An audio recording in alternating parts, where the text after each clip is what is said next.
Welcome to the show, Dr. Cuddy. Thank you for having me. The term New World Order, quite frequently, Dennis, we hear this as being a product of, say, downstream from the Protocols of Zion, that long-debunked anti-Semitic document that some right-wing groups use. But the term New World Order didn't really originate on the right, did it? No, and let me digress, but it's important. There's an effort among, I guess, C. Wright Mills used to call them the power elite. And C. Wright Mills, of course, is not a conservative at all. In fact, he was something of a socialist. His book is read widely in university reading classes for their courses. And what you have generally is a counter argument that goes on, sometimes a preemptive strike, actually. When the controversy over humanism came up, you would find the mainline media saying, oh, well, no one knows what it is. It's somewhere obscure. It's just a few people, if there is anything. And anybody who took the time just to take a basic look could find out that the International Humanist and Ethical Union had 4 million members, and they had volumes out explaining how they were going to undermine the public schools and undermine Christianity. But no one in the mainstream media paid any attention. Same thing with the New World Order. Whenever you bring that topic up, they'll start talking about, oh, this is some kind of crazy conspiracy theory, like McCarthyism, seeing commies behind every tree and so on. But what I try to do is go to the sources themselves. For example, on the issue of McCarthyism, I go to Carl Bernstein of Woodward and Bernstein fame, Watergate. Watergate, right. In his book, Loyalty is a Son's Memoirs, where it's a conversation between his parents and himself, and his parents were members of the Communist Party here, and his father especially was saying, I'm worried, Carl, about this book you're going to write because you're going to clean McCarthy up. People said McCarthy is a liar, but he was not. He was actually correct. We were a force in the country. And he goes on, in essence, they had duped the mainline media. Of course, they were primarily willing to be duped at the time. Now we have revelations from the Venona documents and others that actually there was a communist element in high positions in the government. So what I try to do is use those types of sources. Carl Bernstein, for example, has a very high reputation among the power elite and the mainstream media. So when I talk about the New World Order, I will try to use quotes from Woodrow Wilson, Franklin Roosevelt, and go to the people's diaries, their private papers. For example, Woodrow Wilson's chief advisor was Colonel Edward Mandell House, who covertly wrote a book called Philip Drew, Administrator, describing socialism as dreamed of by Karl Marx, and that's what they wanted. Franklin Lane, one of the secretaries under Wilson, said everything in Philip Drew was coming to pass under Woodrow Wilson. The point of this is Colonel House was in his diary. There's only about 3 copies of this, I think, in existence. It's never been published, and I got one of them, is explaining in his diary in 1919, looking backwards, that Clemenceau and Orlando from France and Italy, the premiers, were very concerned about these Bolsheviks and their revolution. And they wanted to see if they could stop it militarily. And in this diary, House is saying how he convinced Clemenceau, Orlando, and even his own President Wilson that they could not do this. And then he confides in his diary, of course, I knew that we could. Only a small armament of small tanks and voluntary mercenaries could have put this down. So, in effect, you have one person changing the entire course of history. If you think about the millions of people slaughtered under the Bolsheviks, the nuclear holocaust that was hanging over our head for decade after decade. So when you go to these people's private diaries, papers, and use reputable sources, it's very clear that there is this New World Order that's been going along for a long time. Where do you see the term first really being used, the New World Order? It's become such a buzzword today. How did that evolve? Well, it comes in various forms. Some people say Novus Ordo Seclorum on the dollar bill at the time meant that, and it does in a way. Specifically, the term New World Order goes back to I guess the most famous book is H.G. Wells, who was a Fabian socialist and had broken with the other Fabians because he wanted this out in the open. He wrote a book called The Open Conspiracy Blueprint for World Revolution. He authored in 1939 a book by the title The New World Order, which he mapped out and showed how it would come about. It would be a synthesis between Eastern communism and Western capitalism into a world socialism. But even prior to that, you would have people like Wilson, I believe, delivered a speech in Minneapolis in 1919. Talking about Woodrow Wilson, right? Right, Woodrow Wilson, where he was talking about the order of the New World. And they would use those terms, but not necessarily in that order. You had books titled The New World Order even prior to Wells. There was one by a man named Samuel Zane Batten from the American Baptist Society, of all places, saying we need this world socialism. That was 1919. So there are books by the title The New World Order going back at least that far. Then the concept, of course, goes back to in the last century, the 1800s, Edward Bellamy's book, and some other books generally talk about that sort of thing. You have the general concept going far back. The Baha'is, Baha'u'llah in the last century, around 1850, was talking about the need for a world government. The first I can tell major person was Dante in 1313 AD in his book De Monarchia, claiming that we needed a government for the world, a world government. So the concept of world government goes far back. The actual use of the term New World Order in terms of a book title goes back to at least 1919, and then the concept even before that. Now, we see I think it was in 34 when we see the occultic overtones introduced also through Alice Bailey, didn't we?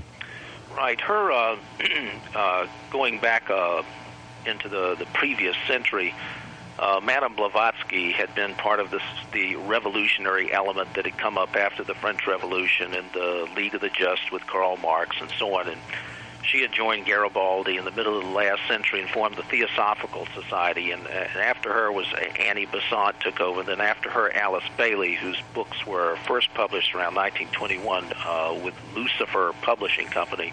Which is now called Lucis Trust. Right. And next year they changed their name to Lucis Trust, and Lucis they used to be housed up at the UN, on UN Plaza. They moved down the street now on Wall Street, I believe.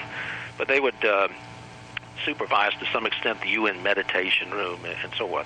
But anyway, in the 20s, Alice came up with a new group of world servers, the Arcane School, World Goodwill, and so forth. And in the 30s, she started writing supposedly from these ascended masters. She was getting these telecommunications or whatever, where she would say, we need a new world order with points of light connected to service, if you've heard that phrase recently. That was George Bush, right? President Bush, yeah. But that's what fascinates me from just a whole other angle is the intertangling of channeling, demons, whatever, encouraging this whole thrust. That fascinates me from a theological point of view. It seemed that Alice Bailey had a plan for education. Now, as I recall, Robert Mueller has sort of given credit to Alice Bailey and Djwal Khul. Djwal Khul was the demon spirit that she channeled for his World Core curriculum, which is being used in education today. Yes, she has a number of books. One was Initiation, Human and Solar, and she gets into some, as you indicated, some very occult things. And she also had a volume published, Education in the New Age. She would talk about we need the New Age. And she would spell that out. And H.G. Wells did some similar things with education, how that would be one of their forces for developing this world socialist government.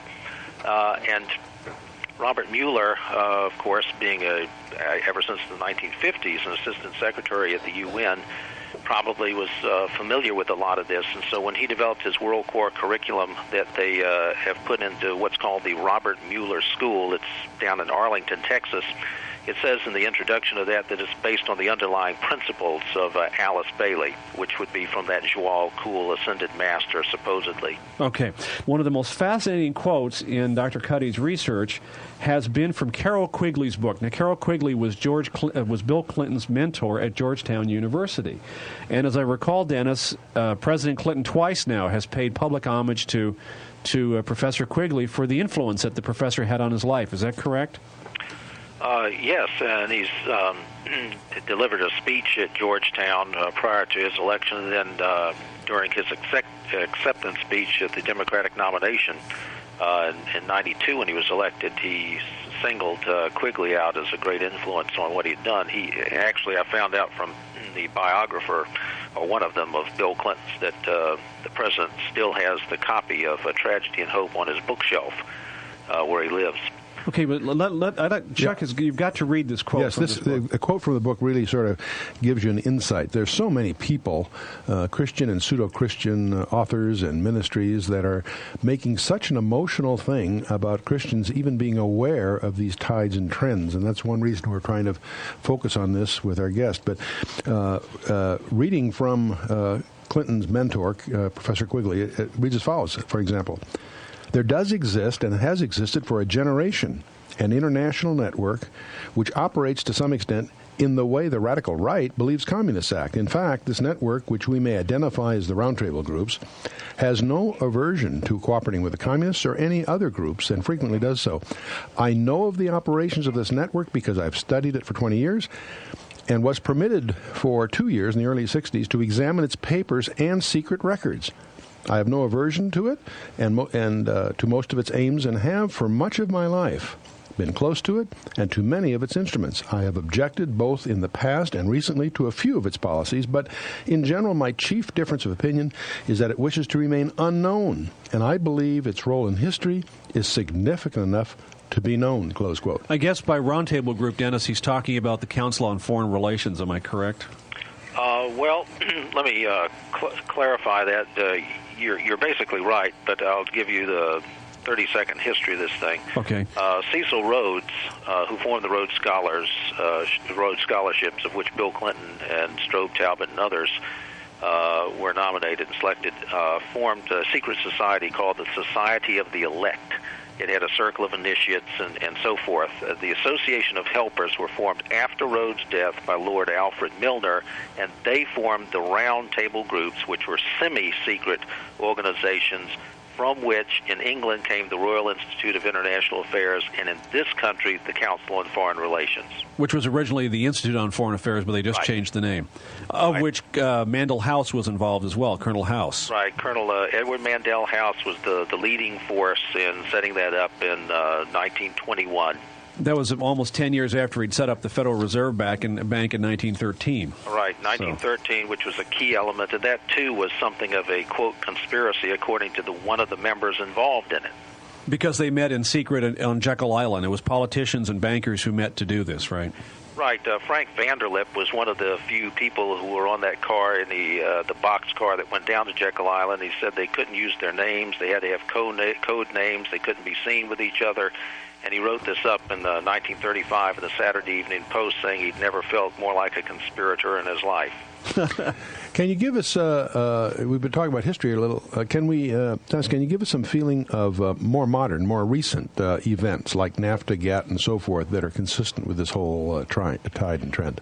Right. In the little booklet, Secret Records Revealed, I try to track this through because many people, whenever you talk about the Council on Foreign Relations, are very skeptical. They say, well, this is some sort of right-wing conspiracy theory. But Quigley would refer in that book that you were quoting from that the CFR was a, quote, front organization for the power elite. Not only that, the year before Quigley's book, Arthur Schlesinger, a very famous historian and with the Kennedy administration, in his book, 1,000 Days, said the same thing. And he's a member. He said the CFR is a front for the power elite, along with the Rockefeller, Ford, and Carnegie foundations. He called them fronts. So they're very bold about that. And the Rhodes Scholars, there are many of them in the Clinton administration. One is Richard Gardner, who back in the Council on Foreign Relations journal, which is called Foreign Affairs in April of 1974, would say that to get to our house of world order, it would be better to erode national sovereignty piece by piece than the old-fashioned frontal attack. And then he went on and explained how they would use GATT to do that. And this is 1974, about almost 23 or so years ago. And so the plan had been in the works for quite some time. The idea being, if you develop regional economic arrangements.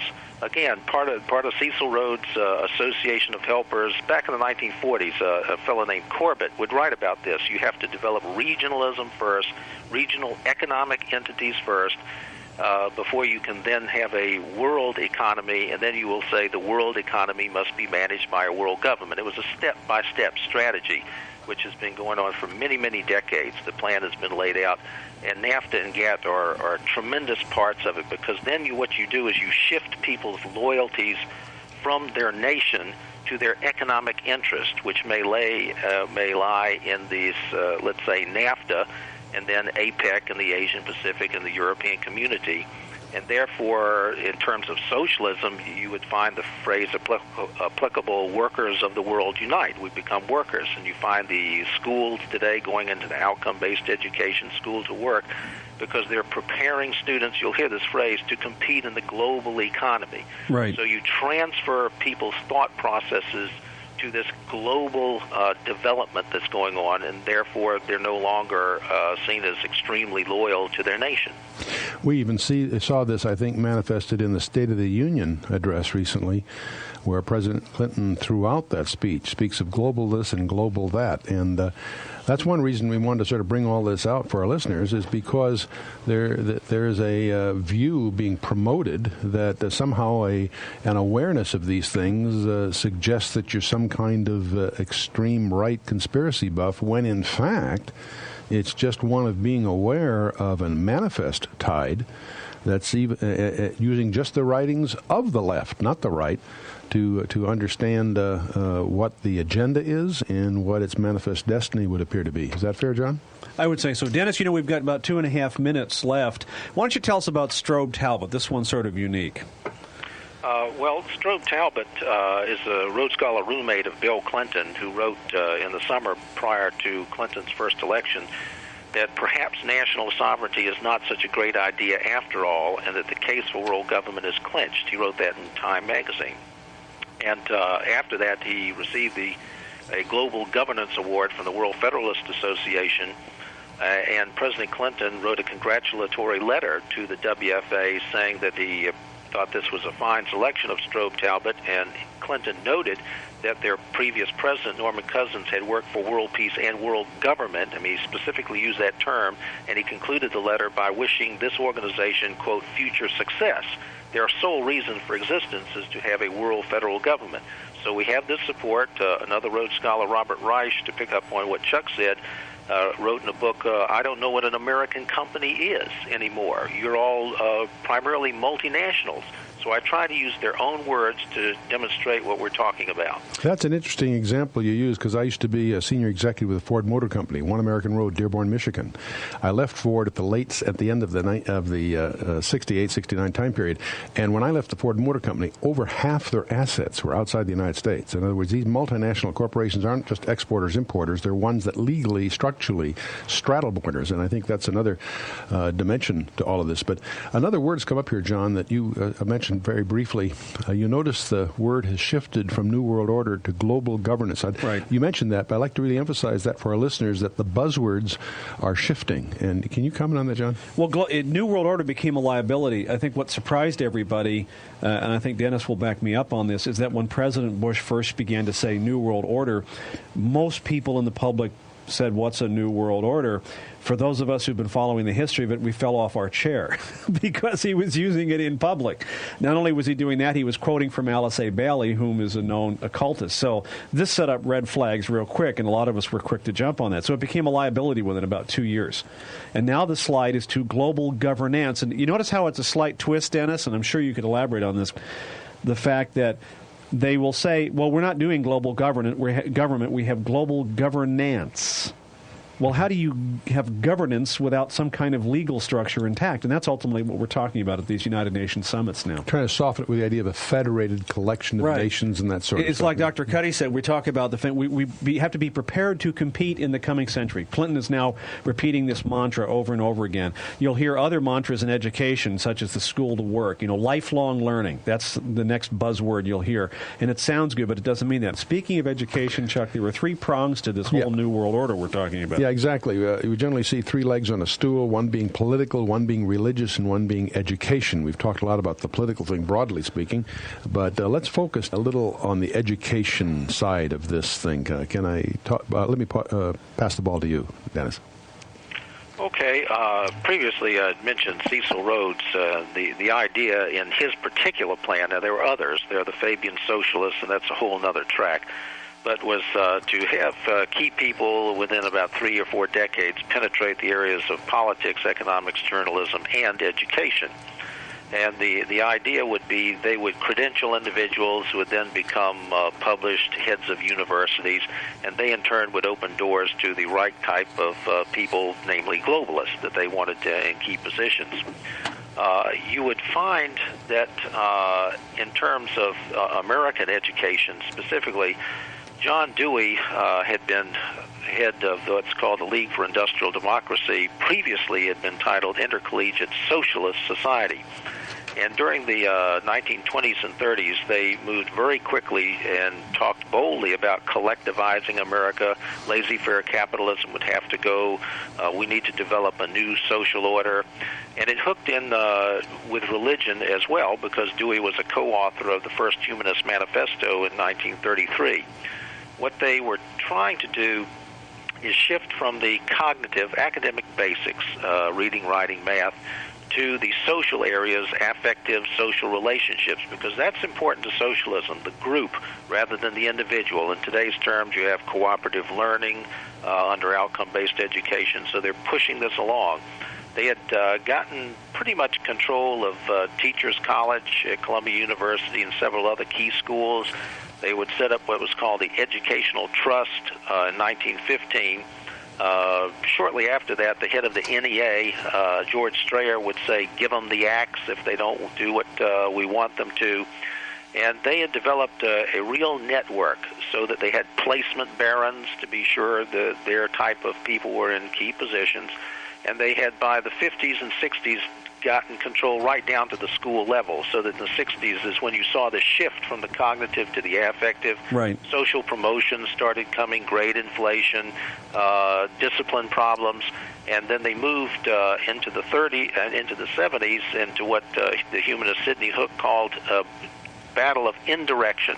He said we will undermine religion by indirection, getting students to have critical thinking, so they would question their religion, their parents, and so forth. And so in the 80s, one of the founders of the 4 million member group, H.J. Blackham, said if the schools teach dependence, moral dependence in other ways, on oneself, they are, quote, more revolutionary than any conspiracy to overthrow the government. And that's what they did. They made a generation gap so that the students looked at themselves as autonomous moral decision makers. And that's why you see this rise in juvenile crime today. Interesting. Could you just elaborate on the 3 planks to education, the parents as teachers, the Goals 2000, OBE, and the lifelong learning? Can you elaborate on that as a pattern? Well, parents as teachers is at the earliest stage where you supposedly voluntarily ask a parent educator, usually at first an older person, but then they will give you younger people, who will come in and, in effect, monitor how you're raising your children. They actually have a checklist. Do you give enough time to your child? I have this checklist aside here, but it's a really rather intrusive into your privacy of your home checklist. They're getting away with it now by means of voluntarism, but one of the textbooks they used was Arthur Calhoun's History of the American Family. It's a large social service textbook back in 1919. In there, and he was saying how in the future, under socialism, children would be turned more and more over to these community experts. And he elaborated on that. And Parents as Teachers is that type of program. And it's actually part of Goals 2000, which followed up with President Bush's America 2000. And Goals 2000 really is a movement towards nationalizing education. In fact, President Clinton, in his State of the Union just a few days ago, said we need to have high national education standards. You need to adjust your curriculum to reflect those standards. And he said he, over the next 2 years, would lead in the development of national tests. It's this movement towards nationalizing things which gets you towards socialism. National education, education, national health care, national police force, national service. Recently, President Clinton and George Bush and Colin Powell got together and wanted to emphasize national service again. It's this tendency towards nationalizing, which is necessary as a phase toward internationalizing. They're already having international standards in education. Okay, go ahead. I'm sorry. And lifelong learning is their vehicle to keep track of you over time.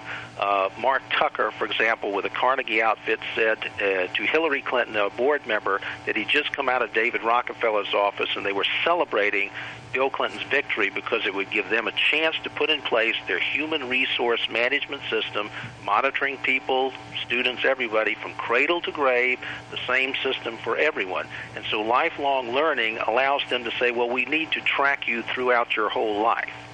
Right, and we're talking about... It's a school-to-work thing. It's a school-to-work thing, right. And we're not just talking about academic performance. It's a good 50% of it. It's psychological profiling, am I correct?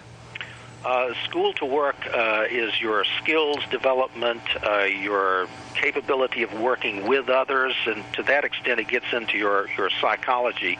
Part of what the educators did was the Psychological Corporation was set up in 1920, and in there's an article written shortly thereafter by its founder saying we want to get key people in key places psychologically who are adjusted towards our way of thinking.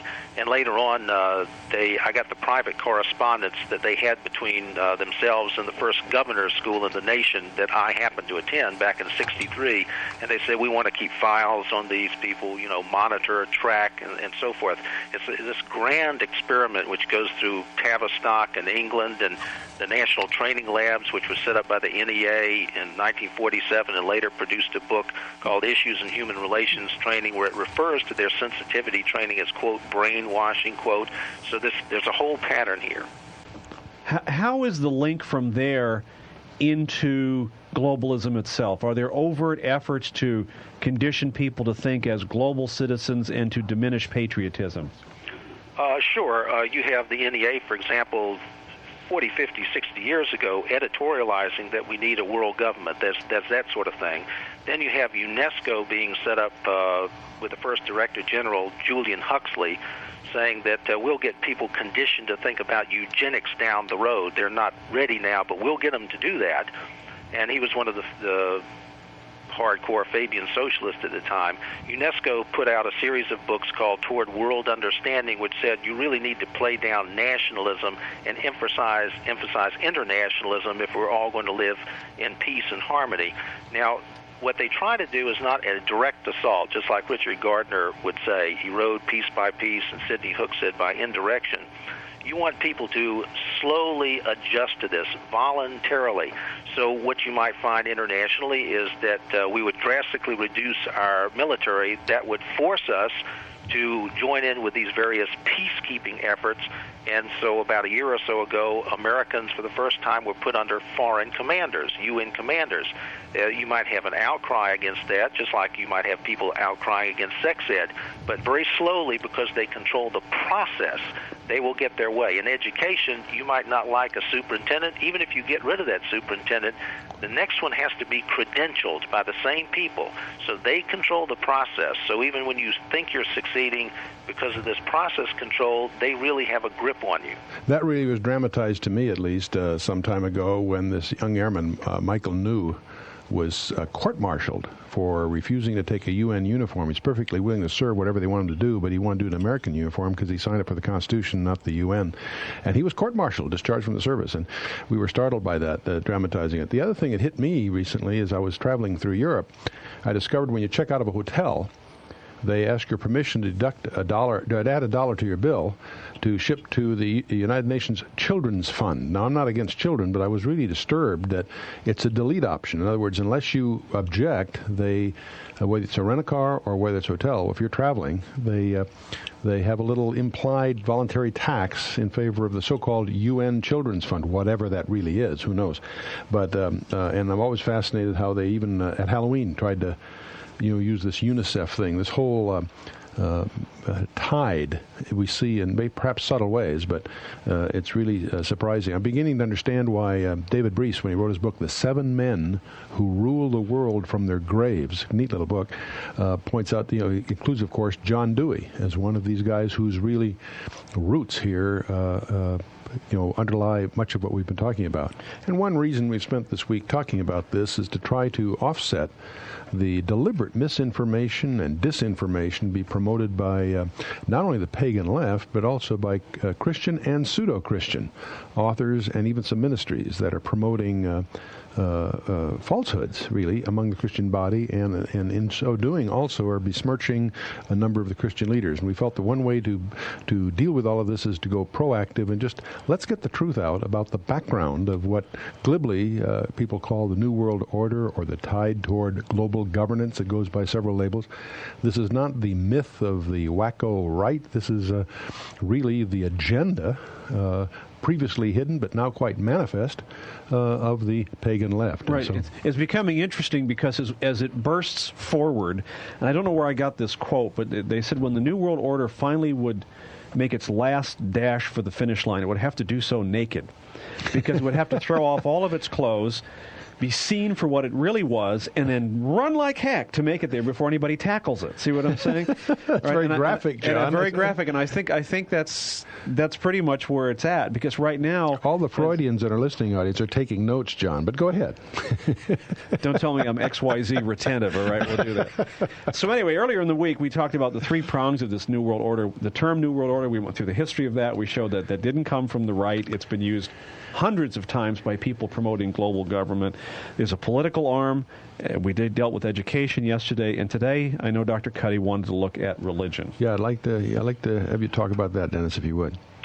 Okay, a lot of times when you talk about the New World Order or something, some conspiracy going on, if it involves international bankers or whatever, the immediate term that comes up as well, this is some sort of anti-Semitism.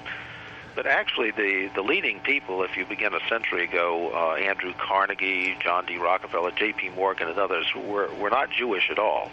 If you think about what's going on among the power elite, it's really non-religious. There are people who claim to be of various religions, Catholics, Buddhists, whatever, who would participate among these power elite individuals. And picking up on what John said, H.G. Wells indicated that in the end, the process would be speeded up, and there would be no effective opposition prepared anywhere. People would have become gradually accustomed, sort of like the frog and the water that gets hotter and hotter. And so Wells actually said that this conspiracy, that's the term he used, would be a world religion. It would have that aspect to it, and that was in the same year, 1934, that John Dewey issued his book, A Common Faith, the year after the First Humanist Manifesto. And Dewey was saying in there that dogmatic religions like Christianity would simply have to surrender, because if you're going to have this synthesis, not only economic synthesis of Eastern communism and Western capitalism into a world socialism, and I think Hong Kong is their model for this, because that's what will be going on there. In religion, what would happen is a synthesis as well, so that you would only have those values that all religions could agree upon. Of course, there goes Jesus Christ out the window, because other religions don't agree on him. The idea progressed in various ways, even into the Trilateral Commission, which is an outgrowth to some extent of the Council on Foreign Relations. It was set up in 1973 by David Rockefeller, and Barry Goldwater, in his book With No Apologies was the title, his autobiography, said that the Trilateralists actually wanted not only social, economic, and political control, but they wanted ecclesiastical control as well. Because in this one world that they're developing, you cannot have any people falling through the gaps. You can't have these fundamentalists, whether Christian or Islamic, creating some sort of massive opposition. Now, they try to play down religion, but they know people are interested in spirituality, so they had to give them a substitute, and that's where the New Age would come in. Interesting. Well, as you talk here, though, it fascinates me because most of us would have assumed, as Christians, we would assume that the attacks in Christianity would come, in effect, from the pagan left. And it's fascinating to realize that among the different techniques to attack Christianity, there are attacks from the Christian left, or I really probably should almost call it the pseudo-Christian left. We have books that are being published that we view as malicious and deceitful, that besmirch the major leaders in the Christian movement, calling them anti-Semitic. They tend to lump into one bucket the extreme racists, the Christian identity types, the anti-Semitic types, and of course there's many of these groups around the country, but they lump them all together under the label of the patriots or the militia. And what shocks me as I've watched this recently is I see these books not only being, in our view at least, deceitful and malicious and so forth, but they are besmirching some of the most outstanding leadership in the Christian body, guys like Chuck Smith and Pat Robertson and others. And it just is startling to me to see the attack come from what I would have thought as being within the body, not from outside. But see, I think you're bringing up a point that Dr. Cuddy could address real directly here, and that is it's not an issue of left versus right anymore. Exactly. In other words, see, as I see it, Dennis, the old debate, is conservative versus liberal. I don't see that anymore. It's more socialism, and that's actually a global pantheistic socialism versus what we would call individual conscience and sovereignty. You follow my thrust in that one? Sure. If you're trying to meld East and West so that you get Eastern mysticism accepted in the West, you dress it up in a form that's acceptable, and they would call that the New Age is one term. There are other terms for it. But in terms of confronting traditional Christians, the easiest thing, just like labeling people McCarthyist, is to label them. I will label you as anti-Semitic. This is an attempt to discredit them. It's part of what you would call the divide and conquer strategy. So why is it then we have churches now like the Cathedral of St. John the Divine in New York being a major New Age center? You're finding in a number of different denominations it's literal infiltration. You might as well quit calling it Christian.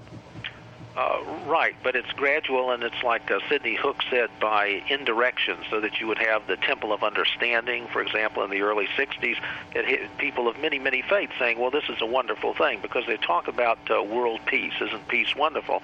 What many of them seem to forget is that when Christ said he was bringing peace, it was not the peace of this world. It was the peace of understanding Christ and accepting Him, which was our road to salvation. There's we're in the religious side, but there's another side to this, too. I think that what John was getting at, we in this country, just looking at our domestic politics, think of Republican versus Democrat, not really. And I think this is where Don McElveen and others say it so well. It's Socialist Party A plus Socialist Party B. The real debate isn't between Republican and Democrat. The real debate is between the socialists, lumping those in that category, and the constitutionalists, the ones that on the one hand are pushing group things, and in contrast to us, in which we have a heritage of individual merit. On the one hand, the group people saying, truth is really relative, we've got to synthesize all this, in contrast to us, in which we claim that our Creator, underlined Creator, has given us God-given rights. They're not man-given, they're God-given, and they have to pull. That's why it's becoming clear that this religious issue undergirds the whole political thing. The political agenda of going to socialism has to somehow undermine the idea that our rights are God-given and therefore not negotiable. They have to be man-given so that they can deny them. And I think this is the other, underlying dimension. John, is that fair? Is that? I would say it's floating that way. But Dennis, as I see it, we at one time talked about secular humanism as sort of being the bugaboo that Christians were dealing with. Over the last 10 years, I've come to aware that it's actually shifting into almost a monistic global pantheism, if that makes any sense. There's a change. Right. That is the focus of many New Age elements, the shift from secular humanism. But that was their first tool because it had a history, and you could undermine biblical absolutes by teaching moral relativism, that there were no absolute truths. And that's why you would find people today, for example, the baby boomers and Generation X, who've been pounded with that in their schools, and so they don't see anything wrong with it if a president were to happen to have had affairs with other women beside his wife. Well, there's another side to this, John. If you're right, if there's a tide towards pantheism, if that's true, and I think it is, then we can predict the next step, because pantheism always migrates into the occult. Pantheism doesn't have any leaders. God is everywhere kind of thing. And it migrates into the occult, which, of course, has a leader who is very identifiable. Right. There's an actual predictable step, but you have to recognize, like Dennis says, you have to recognize where you're at. Exactly. But that's one of the reasons we've indulged in some of these materials this week and in our other publications, is because this is not just a political issue. This is an area of awareness that's essential if one is going to really understand, first of all, biblical prophecy, because the Bible has always portrayed that the world is going to migrate to a globalism, and that will eventually be taken over by a leader, coming world leader. Right. And there's much to be said about that. For Christians who talk about opposing a new world order, I think, well, how did you think an Antichrist was going to get here? I mean, did you think he was going to appear on Main Street one day wearing a red suit and a tail? We have been going over all of this week, Chuck and Dennis, the history of the New World Order and the words of the people who have put it together. New World Order was a term created basically by people as a proponent of global government.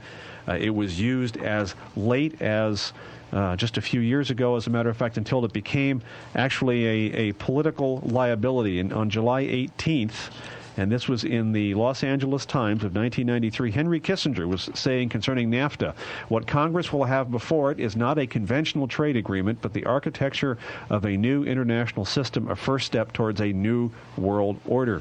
Other people say we have to let go of national sovereignty to get into this new world order. They're telling you very clearly what it is they intend to do. And it's happening. If you heard the State of the Union message, it's global this, global that. We talked earlier in the week about education, about religion, and we need to do a wrap-up on it. So, Dr. Cuddy, I'll let you lead this one. Okay. Picking up on what you just said, there was, I think it was in 1995, September 24th, where the Washington Post itself referred to the power elite as the powers that be, the hidebound elite who run the world. They had an article in there talking about what Gorbachev was doing. Yesterday in the program, I believe Chuck and you were talking about the convergence of socialism with what was now the successor to secular humanism, a sort of pantheistic monism. Right. And that process also has been going on for a long time. In fact, if you look at the Wizard of Oz, the symbolism in that is that there's a God within, and you can save Mother Gaia, symbolized by Dorothy, if you use your heart and your mind and courage. That would be the Tin Man, the Scarecrow, and the Cowardly Lion. And this is, in my view, this writing comes right out of the Theosophical Society, one of the biggest esoteric organizations around. And what you have in terms of socialism is it's not just the socialism of the left, like the Union of Soviet Socialist Republics, but remember that Nazism really stood for National Socialism, and they were heavily into the occult. In fact, when the Russians came into Berlin at the end of the Second World War, they found 1,000 Tibetan lamas in Nazi uniforms there because one of Hitler's people had brought them from the Far East. And the gradual erosion of what I would call traditional Christianity can be seen, I suppose, by an example. If you ask people if they were familiar with the book of Revelations, they say, sure I am. If you'd ask them, would you take a number on your forehead or your hand without which you could buy or sell nothing, they would say, oh, that's the mark of the beast. Surely I wouldn't do that, the Antichrist and all that. But then if you ask them, well, would you take this nice little card, this smart card with a number on it without which you couldn't buy or sell anything, I'm afraid you'd be surprised. A lot of Christians would think that was just fine. But then what you're saying basically is that it's an ongoing process of indoctrination. If you look at the writing, say, of Dietrich Bonhoeffer during prior to World War II, in which so many Lutheran and evangelical pastors in Germany fell for the Third Reich. And they, first of all, didn't believe the Nazis were going to do what they said they do. Everybody in our country now, we've had Indiana Jones and war movies out the kazoo, and we all look at Nazis as being bad, evil things. We forget that Nazi or German society embraced them to a large degree as being good. And there were segments of the U.S. that was also supportive, too, prior to the real outbreaks. Prior to the real outbreaks. Mm-hmm. So basically, we talked about there are churches now. If you go to certain churches, I keep thinking of St. John the Divine. There was the cathedral in Denver. They were talking about Grace Cathedral in San Francisco. And we're talking about the Episcopal Cathedral in Denver. And they're bowing to the earth there, and they bow to the east and the north and the west. It's all part of a service. This is just total infiltration. You look at Matthew Fox in the Catholic Church and his introduction of goddess worship and things of that nature. So those are the overt ones, but there's more subtle stuff. Well, we see that going on right now. We've made reference to the fact that there's so-called people who try to masquerade as Christians, publishing books to the Christian market from Christian publishers that are, clearly anti-Christian, that are besmirching. We talked about that earlier. It's interesting to see this happening. As you look, Hal Lindsey's famous book, The Road to Holocaust, points out that the Holocaust in Europe needs to be laid at the feet of the pulpits in Europe that were silent.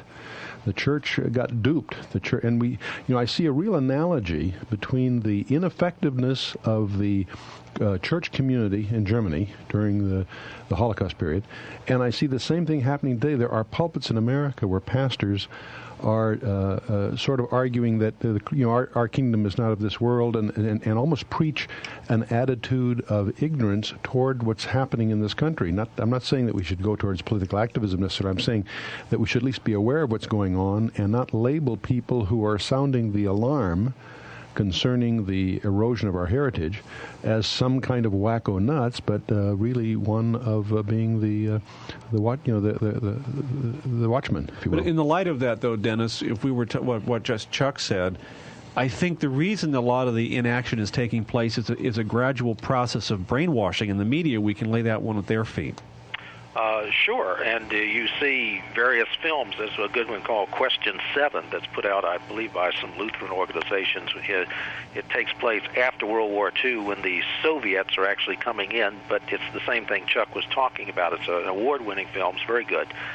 You also have a later film, Brotherhood of the Bell, where it's talking about how the media can be used. The person played by William Conrad in there is giving Glenn Ford a hard time, and it shows how he, as a member of the media, will try and discredit anybody talking about a sort of conspiracy. But the process started way back. Well, William Paley in 1928 was beginning CBS, and he hired as his chief advisor Edward Bernays, who was Sigmund Freud's nephew. And in that same year, Bernays authored a book called Propaganda, where he said, in effect, we in the media know how to manipulate your opinions. We form an invisible government, and he goes on and on like that, how they can do pretty much what they want. They were picking up to some extent on Antonio Gramsci. Gorbachev and his wife were disciples of Gramsci. He was a Marxist revolutionary, saying, we don't have to have a bloody revolution. We will change the consciousness by changing the culture. That way we'll undermine religion. Aldous Huxley, after he wrote Brave New World, wrote The Devils of Loudun, in which he was describing how various aspects of the media and entertainment, music, and so forth could be used to change. I think he said, never have so few been in a position to make criminals, maniacs of so many at one time by use of various aspects of the media. You would have Theodor Adorno, another revolutionary, saying, well, you could do this by fractious music. He was alluding to rock music with the interim step of, I guess, rock and roll. So you'd have people, groups like The Who or Jefferson Airplane saying, yes, this music is a great revolutionary type of music. We can create this generation gap. We can get kids away from their parents' values. Now, today, what you have in the media and entertainment, you'll see a lot of flashing images and single eyes coming at you. Your ordinary reaction to that is to turn it off. It's annoying to you. But what they found is that in the 80s, there was a principle called hyper-reality, where it's like a gunshot. You react to a gunshot by absorbing information. You're not in an analytic mode. You're absorbing it. And so if they can fill 30-second spot ads with this type of hyper-reality where you're in a sort of survival instinct, where you constantly see things that are not in your normal experience, a Nike shoe or whatever swirling at you, you're absorbing rather than reflecting. And so that comes into your consciousness. It doesn't make you walk out immediately like some robot and buy a Nike or whatever it is, but it's in your process, your mental faculty, and if they flash that image 10 times, there's 10 registrations in your brain of that type of thing, so that later when you are going to buy a shoe, at least Nike will be present in your mind. And so there's this hyper-reality which follows what George Orwell had said in 1984 when the person was saying to O'Brien, Big Brother's agent, the people will never fall for this. They'll never go with this. And he said, but what if we quicken the tempo of human life? Because when they do that, you're busy. You know, I got to go to the shop, I got to go to the store, I got to go to the dentist, I got to pick up the kids.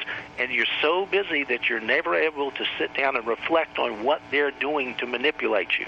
That's interesting. You know, maybe a more prosaic example of this that shocked me into an awareness. It wasn't that long ago they were circulating a video called The Clinton Chronicles, which of course had a lot of fascinating interviews. I think most discerning people in America have seen or heard about that video. To me, the most shocking interview on that entire collection was the interview with Don Hewitt, the executive producer of 60 Minutes, where he brags on camera that they successfully withheld from the American people the truth about Clinton in order to get him through the New Hampshire primary. This is in your first election there. And it fascinated me. Here is a major executive of the media bragging that they made public opinion rather than informing it. And I think most of us that are so busy, as you just highlighted, as executives or whatever, sort of presume that the media is competitive and it's their job is to inform its public as part of its mission, and yet we find that they're really deceitfully part of the machinery to form and shape agendas rather than to report what's happening. Yes, they'll admit that. The ombudsman for the Washington Post, Richard Harwood, actually wrote a column back in '93 where he listed all the names of the media and press and said these people no longer report the news, they make it with the Council on Foreign Relations. He was listing the membership. And the 30s, part of this group, Cecil Rhodes' followers, said in a book about the London Times, it says they have this meeting at All Souls College or so forth at Oxford, and they decide what you do not hear. It's not just what they tell you, it's what they decide to keep from you. And in terms of music, Bertrand Russell wrote how you could have verses repeatedly intoned was a good conditioning aspect. So now, unlike the 40s and 50s where you would have a song, you could actually hear the lyrics, it delivered a message, you keep hearing this beat over and over again and the same words repeated over and over again. That's a conditioning tool. It's like a mantra in essence is what Sure. it is. Tell you what, we are totally out of time for this week. Dr. Cuddy, thank you for being on Chuck's show here. Thank you for having me.